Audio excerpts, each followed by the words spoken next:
Reading Comprehension Skills Part 2. Do you remember that reading entails comprehending the author's message rather than simply calling out words? You haven't read anything if you can't answer comprehension questions after reading a page. Specific reading comprehension skills will assist you in comprehending what you are reading. Whereas my previous article concentrated on the main idea, predicting outcomes, inferences, and facts or opinions, this article will concentrate on context clues, cause and effect, drawing conclusions, and sequencing.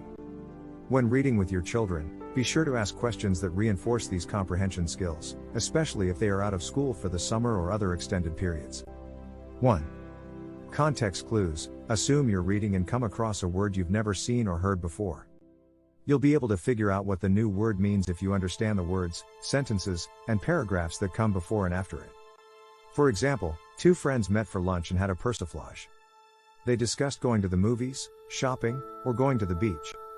Can you tell that persiflage refers to the light, frivolous conversation?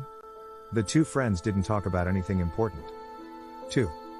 Cause and effect. We are all aware that our actions have ramifications. Consider the actions to be the causes, and the effects to be the consequences. For example, the Miami Heat wants fans to wear white to the NBA Finals. As a result, the seats in the arena are packed with white-hot fans. Why are the fans dressed in white-hot t-shirts? They are wearing white shirts at the request of the Miami Heat.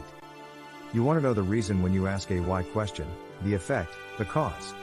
As a result, and in order to, are clue phrases that indicate a cause is on the way.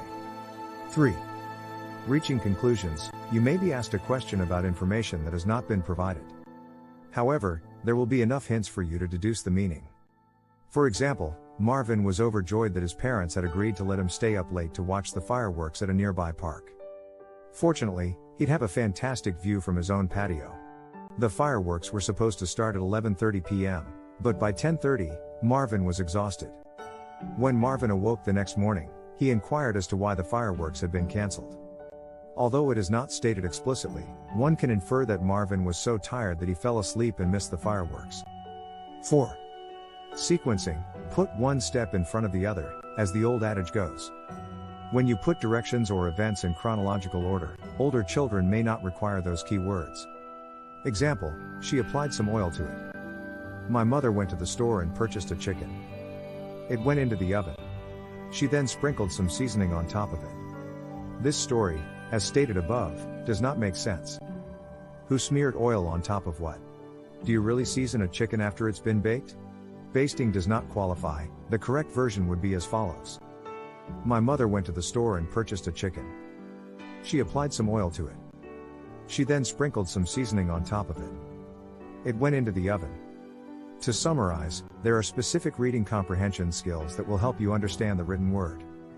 Context clues, cause and effect, drawing conclusions, and sequencing are a few of these abilities. I hope these examples were helpful and inspired you to think creatively. Also, keep in mind, reading is a fundamental skill.